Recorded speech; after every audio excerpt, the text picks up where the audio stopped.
India के अंदर जो ट्रांजैक्शन आ रही है वो वहाँ की लेबर भेज रही है, वहाँ का मजदूर भेज रहा है, वहाँ का कौमी सरमायाकार जो पूरी दुनिया से कमा रहा है वो इंडिया के अंदर आ रहा है। जबकि पाकिस्तान के अंदर आपका मजदूर जो है वो शायद अब श्रीलंका भी नहीं जा सकता। हमारे पासपोर्ट की ये वैल्यू हो गई है। ठीक है। हाँ, हमारा मजदूर इंग्लैंड नहीं जा सकता, हमारा मजदूर अमेरिका नहीं जा सकता। इवन गल्फ जिनके साथ हम जफ्फियां डाल डाल के थक गए कि हमारे मुसलमान भाई, हमारे अल्लाह किताब और हम ये एक अल्लाह एक रसूल, वो आपका एम्प्लॉय रखने के लिए तैयार नहीं, वो इंडियन लेबर को प्रेफर करते। तो मैं हूं सुहेब चौधरी और आप देख रहे हैं मेरा और आपका YouTube channel real entertainment TV. आज की वीडियो बहुत ही जबरदस्त और बहुत ही स्पेशल होने वाली है। टॉपिक है डिजिटल ट्रांजैक्शन का और खबर के मुताबिक इंडिया ने डिजिटल ट्रांजैक्शन में चाइना को भी पीछे छोड़ दिया है। अगर उनके यूपीआई की बात करें या दूसरे ट्रांजैक्शन ऐप्स की बात करें, इसी वाले से पाकिस्तान की पब्लिक से बात करेंगे कि पाकिस्तान में डिजिटल ट्रांजैक्शन का कितना कंसेप्ट आ चुका है, कितने % लोग ऑनलाइन ट्रांजैक्शन करते हैं। जी तो दोस्तों, इस टाइम हमारे साथ मौजूद हैं ख्वाजा जमशेद इमाम, बहुत ही इंटेलेक्चुअल पर्सनैलिटी हैं। आपने इनकी डेफिनेटली 2-3 वीडियो मेरे प्रोग्राम पे देखी होंगी, मेरे चैनल पे देखी होंगे, जिसमें इन्होंने हिस्ट्री के हवाले से डिस्कशन की, हिस्ट्री के हीरोज़ के हवाले से डिस्कशन की। आज हम बात करेंगे डिजिटल ट्रांजैक्शन का, पाकिस्तान में कितना मतलब वो स्कोप है, कितनी तेजी से पाकिस्तान में आ रहा है। दुनिया के दूसरे कंट्री, खासतौर पे अगर नेबर चाइना की बात करें, नेबर कंट्री इंडिया की बात करें, वो डिजिटल ट्रांजैक्शन पे कितना वर्क करते नजर आ रहे हैं। वहाँ पे हमें ऐप्स नजर आती हैं, यूपीआई, पेटीएम या इस तरीके से मुख्तलिफ ऐप्स नजर आती हैं। पाकिस्तान की भी कोई ऐसी डिजिटल ऐप है जिसे हम दुनिया में ट्रांजैक्शन कर सकते हैं। अस्सलाम वालेकुम सर। कैसे हैं सर आप? मैं भी ठीक ठाक, बहुत शुक्रिया आपके वक्त का। और आपकी जो लास्ट वीडियो जिसमें हमने भगत सिंह साहब के बारे में बात की थी और नेताजी बोस के बारे में बात की थी, वो बहुत ज़्यादा देखी गई, 1 मिलियन से ज़्यादा लोगों ने वो वीडियो देखी। सर आज टॉपिक ये है, मैंने भी इंट्रो में भी बताया कि भाई डिजिटल ट्रांजैक्शन, सबसे पहले तो एक्सप्लेन करिएगा ये डिजिटल ट्रांजैक्शन है क्या चीज़ है। सेकेंडली, इंडिया इसमें कहाँ खड़ा है, पाकिस्तान कहाँ खड़ा है और चाइना कहाँ खड़ा है। देखिए, जिन 3 मुल्कों का आपने नाम लिया है, पाकिस्तान का, चाइना का और इंडिया का, आपने सिर्फ डिजिटल मार्केटिंग में ये क्यों देख रहे हैं या डिजिटल ट्रांजैक्शन में क्यों देख रहे हैं? ठीक है। ये जिस तरतीब से आपने नाम लिए हैं, ये डिजिटल ट्रांजैक्शन में भी वैसे ही खड़े हैं। चाइना पहले नंबर पे है, इंडिया दूसरे नंबर पे है, पाकिस्तान तो खैर तीसरे नंबर पे भी नहीं है, क्योंकि नाम ही आपने 3 लिए हैं। अगर गधों की रेस होगी तो तीसरे नंबर पे भी गधा ही आएगा। तो वो नहीं, अगर ओवरऑल पूरे हम नाम किसी का भी लेते, मैं ओवरऑल कहूँगा इस टाइम दुनिया के top 3 countries. Right now Pakistan is nowhere.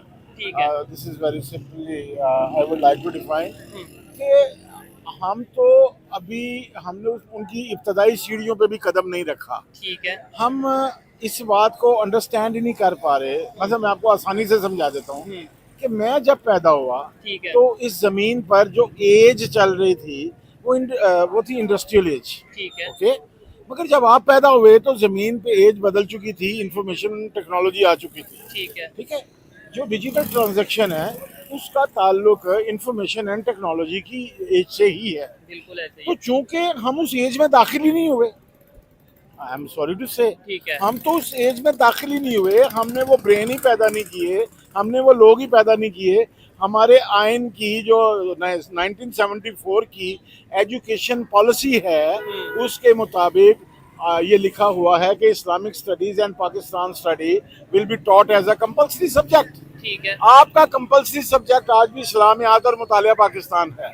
आप जदीद दुनिया से तो जुड़े ही नहीं, अभी टेक्नोलॉजी से जुड़े ही नहीं। ना ना ना ना ना, कोई वास्ता ही नहीं है आपका। ठीक है। अगर टेक्नोलॉजी से कोई जुड़ा हुआ है तो वो आपके सिक्योरिटी के अदारे हैं। ठीक है।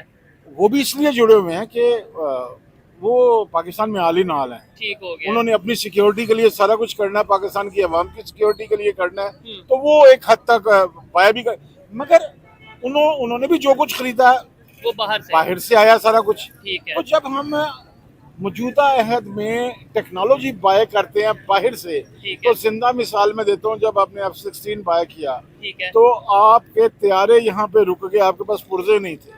हाँ बिल्कुल, सारी बात है। जब मैंने एक चीज बनाई नहीं, मतलब एक चीज कोई भी टेक्नोलॉजी है, जब अगर वो इश्यू होगा उसका, तो जिसने बनाई है मैं तो उसी के पास जाऊंगा। आपके ऐप का भी यही हिसाब है। अगर आप एक ऐप किसी अमेरिका से, बरतानिया से, जर्मन से बाय करते हैं, ठीक है, तो उनके लिए तो इंतहाई आसान है कि किसी वक्त भी आपके ऐप के अंदर दाखिल होकर आप वो कुछ भी कर लें। बिल्कुल ऐसे ही है। क्या दुनिया के ये जो नेबर कंट्री है, खास तौर पे इंडिया से थोड़ा कंपैरिजन तो वैसे हमारा उनसे नहीं बनता, क्योंकि खास तौर पे इस फील्ड में आईटी में डिजिटल हाँ मुआशी तौर पे नहीं बनता। ठीक है, लेकिन फिर जब भी मुआशी तौर पे नहीं बनता तो इसका मतलब है कहीं भी नहीं बनता। ठीक है, दुनिया में वो कौमें ताकतवर होती हैं जिनकी मईशत ताकतवर होती है, जिनकी मईशत ताकतवर नहीं होती उनका हाल यही होता है जो आज हमारा है। ठीक है, लेकिन उन्होंने कैसे ये सफर स्टार्ट किया और आज वो कहाँ पे है? आपने बोला चाइना नंबर 1 पे है, या मतलब इस टाइम इन कंट्रीज में, लेकिन आज ये खबर आई है कि इंडिया ने डिजिटल ट्रांजैक्शन में चाइना को बीट कर दिया है। आप क्या कहना नहीं, चाहिए? मैं नहीं ऐसा समझता, अभी अच्छा, नहीं ऐसा समझता। ठीक है, बुनियादी बात यह है कि चंद दिन पहले एक करारदाद जो उन्होंने मंजूर की अमेरिकन ने, ठीक है, और वो ये थी, अगर आपकी नज़र से यकीनन गुजरी होगी, कि इंडिया का साथ दिया जाए, ठीक है, भरपूर साथ दिया जाए। किसके अगेंस्ट? चाइना और पाकिस्तान के अगेंस्ट। ठीक है, पाकिस्तान से जो कुछ वहाँ पे हो रहा है, हम्म, तो जो चाइना पाकिस्तान में बैठ के इंडिया के अगेंस्ट करना चाहता है, ठीक है, तो हमें इंडिया के साथ खड़ा होना चाहिए। ठीक हो तो गया, जब एक आलमगीर ताकत, एक सुपर पावर जब किसी रियासत के साथ खड़ी होती है, ठीक है, तो उसकी मईशत का बूस्ट होना जो है वो वो लाजम एक हो। नेचुरल बात है। ठीक है, अब जो असल बात हमारे समझने वाली है डिजिटल मार्केटिंग के हवाले से और डिजिटल ट्रांजैक्शन के हवाले से, वो ये है कि इस रीजनल सुपरमेसी की लड़ाई में ठीक है, कभी हम स्टेक होल्डर थे।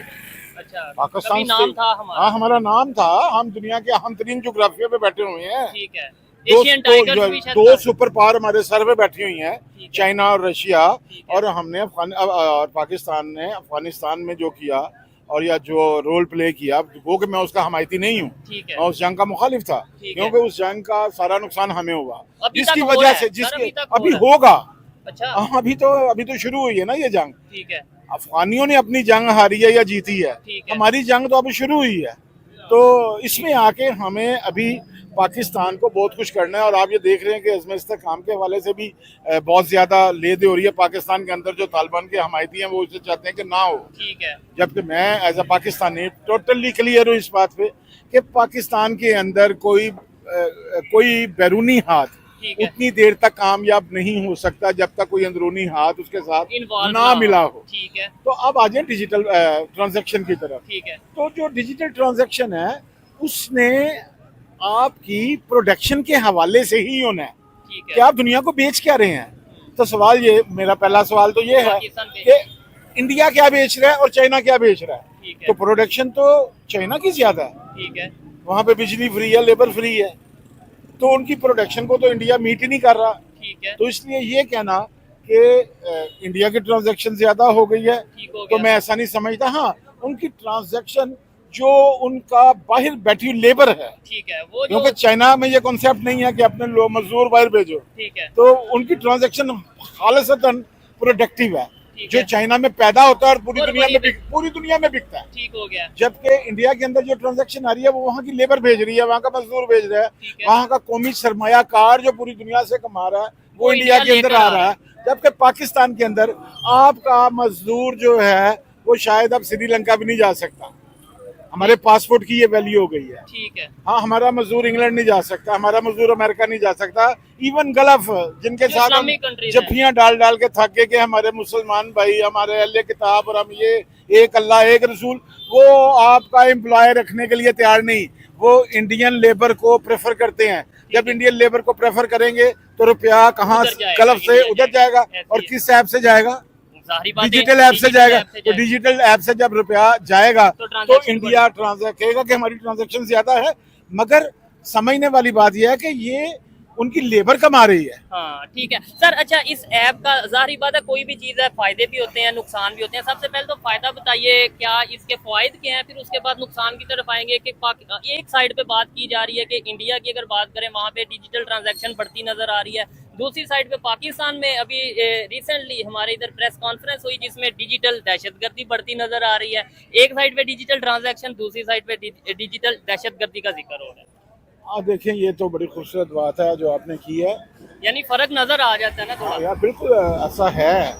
और आज जो पाकिस्तान में डिजिटल दहशतगर्दी का लफ्ज़ इस्तेमाल हुआ, मैं समझता हूँ वो 100% दुरुस्त इस्तेमाल हुआ। अच्छा, हाँ, इससे पहले भी आपको याद है कि हमने बहुत सी NGOs पर पाबंदी लगाई ऐसे ही है। जहाँ फॉरेन फंडिंग हो रही थी, और फॉरेन फंडिंग के नतीजे में पाकिस्तान के अंदर दहशतगर्दी हो रही ठीक थी है। और यहाँ पे बम धमाके हो रहे थे, ठीक है। गली मोहल्ले, ये जहाँ बैठे हुए हैं यहाँ पे 2 धमाके हुए हैं सामने बाजार में, बिल्कुल ऐसे ही ठीक है ना, हमारे करीबी दोस्त मारे गए। हम्म, अब वही एक लहर वापस आ रही है, ठीक है। ठीक है। तो मैं जाती तौर पर ये समझता हूँ और समझने में अपने आप को हक बजानिब समझता हूँ कि जो इसका सबसे बड़ा ड्रॉबैक है वो ये है कि